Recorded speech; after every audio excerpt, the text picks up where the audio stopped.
Hello everybody, this is SMK here, and today I'm going to do a second discussion video on the spiky hair problem in Dragon Ball Xenoverse 2. Simply because now we actually have confirmation of the fact that it will not spike up when you turn Super Saiyan with your created character. So I will once again sum up the problem, okay? The problem is that when you turn Super Saiyan with a custom created character, your hair does not change to a different model that is spikier. If you have like some kind of bowl cut hair or any kind of like flat hair that's not already spiky, it won't turn spiky. Your hair will just turn yellow or golden, whatever you want to call that color that the Saiyan gets.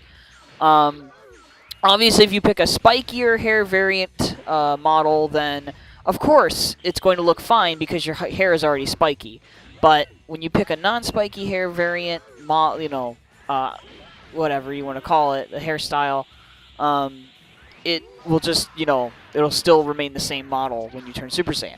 So a lot of people complain about this as Xenoverse 1, and it's a legitimate complaint. It's a very valid, legitimate complaint because, yes, I understand it's iconic. I understand how important it is to the form and everything. Like, in my last video, I talked about in great detail about how Ultimate Takaichi handled it and why they were able to do it and why Xenoverse wasn't able to do it, or at least my theories on, or speculation on why Xenoverse 1 wasn't able to do it.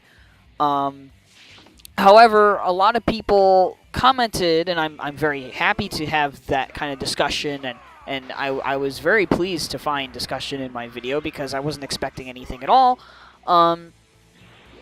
And people pointed out multiple things that I hadn't really talked about in the last video. One of which being that the spiky hair is iconic, and it's the most iconic part of the transformation. However, I have to raise to you that there are some inconsistencies even in the actual source material of the anime/manga, wherein some Saiyans do not get spiky hair when they transform, such as Vegeta, such as Gohan from the Cell Saga. When he turns Super Saiyan 1, he does not get spiky hair.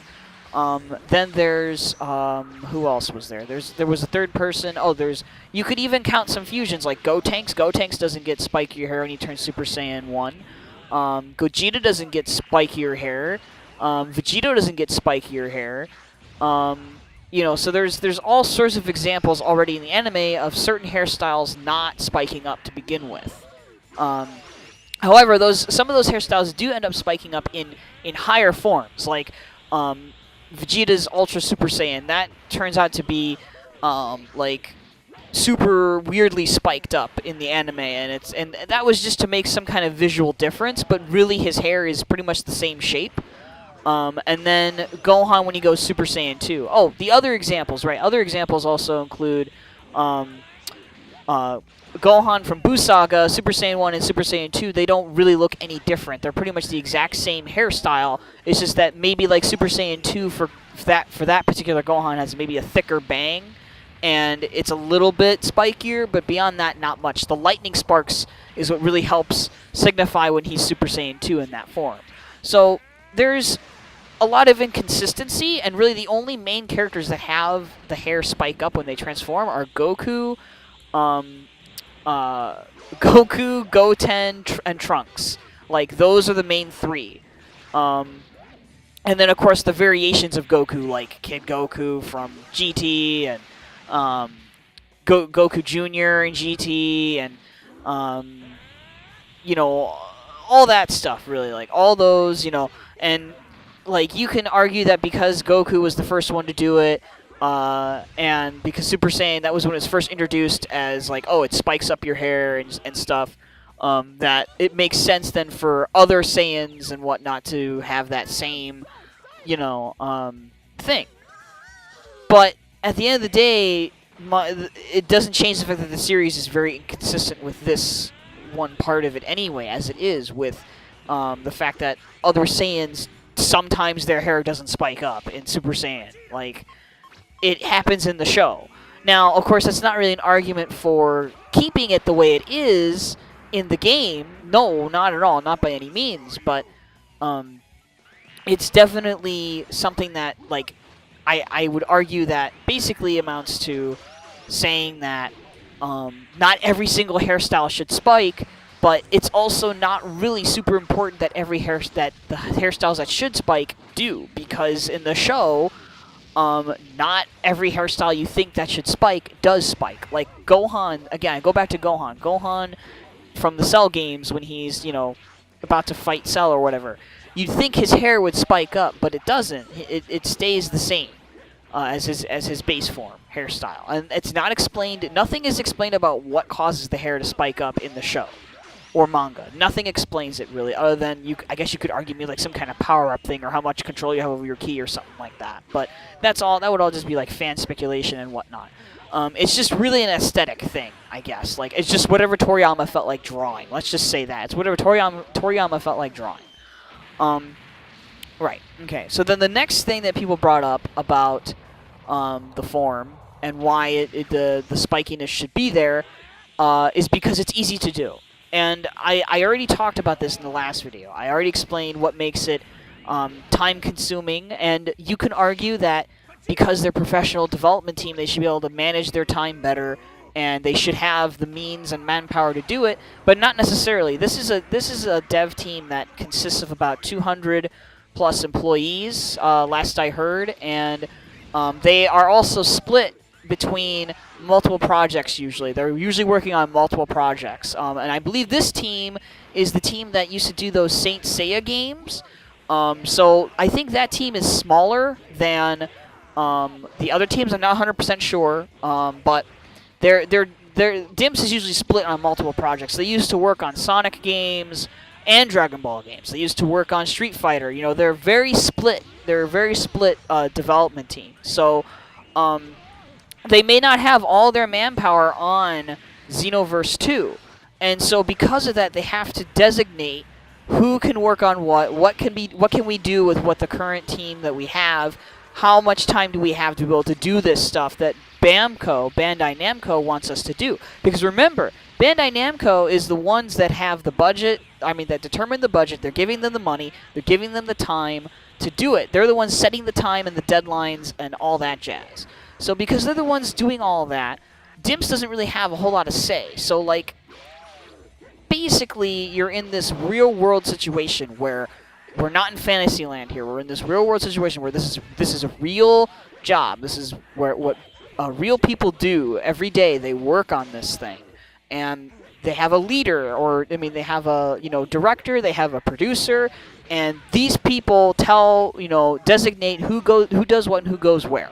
And if spiky hair is not a priority for them, then it's going to be super low on the totem pole. It's going to be one of the last things they would ever do for the game. Because it's for one race, and it's for two genders of that race. And it involves creating new hair models for the hairstyles that don't already spike up, the hair, like bowl cuts and stuff.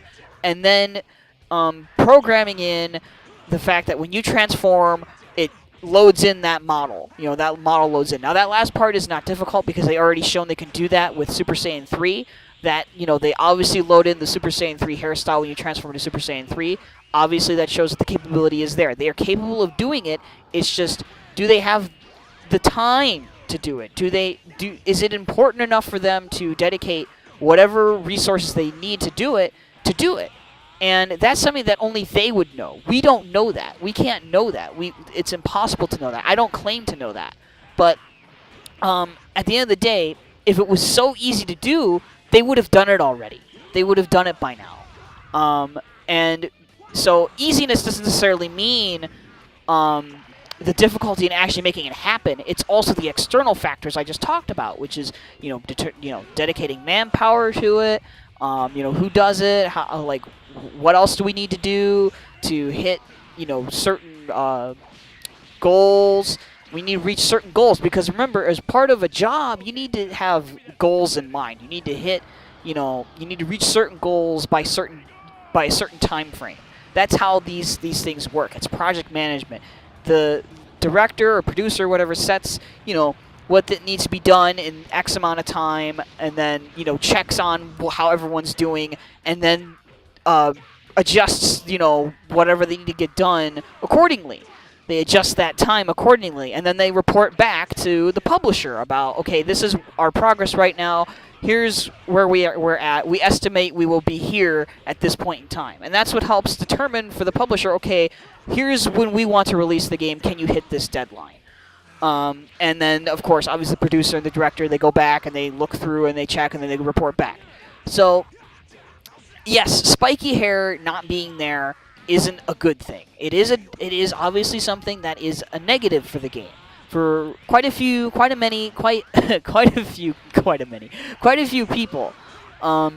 And I understand that, but you have to understand the realities of the situation.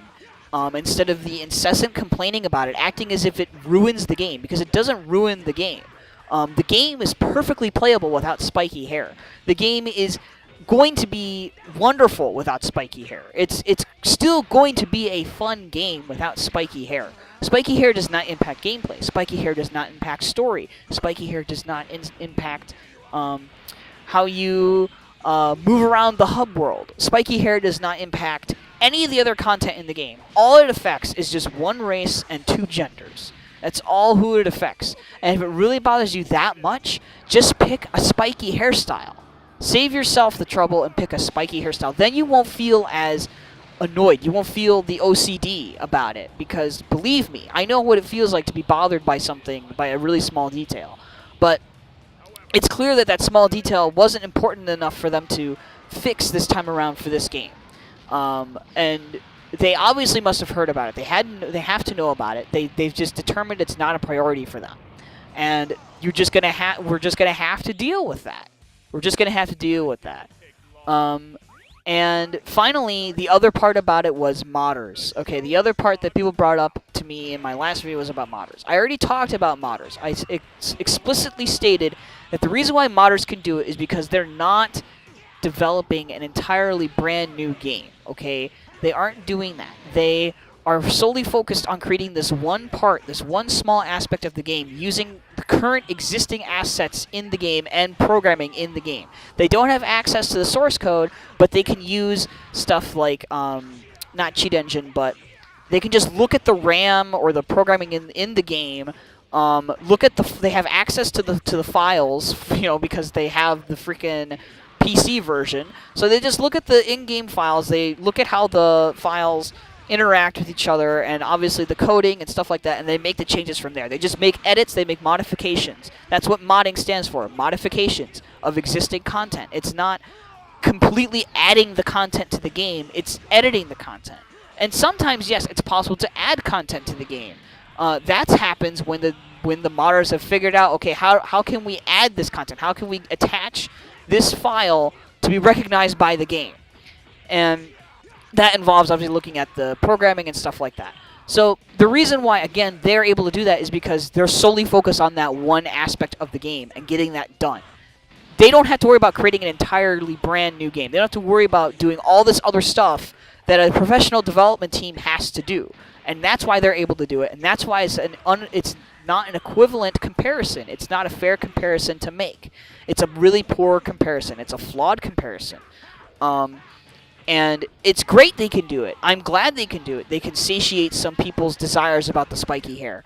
But at the end of the day, again, for the professional development team, it's a matter of priority. And if they don't deem it worthwhile, then it's just not going to be made for the game. Now, people can get as loud as possible about it, and I'm sure people will be for Xenoverse 2, and that's what will determine whether or not they will actually bother to patch the game to fix it. Which, again, I don't know if that's something they will actually patch or not. We'll have to see about that. I don't think they will. And yeah, that's basically the end of this video at this point. I pretty much addressed all I wanted to address, and you're free to comment again about what I've said.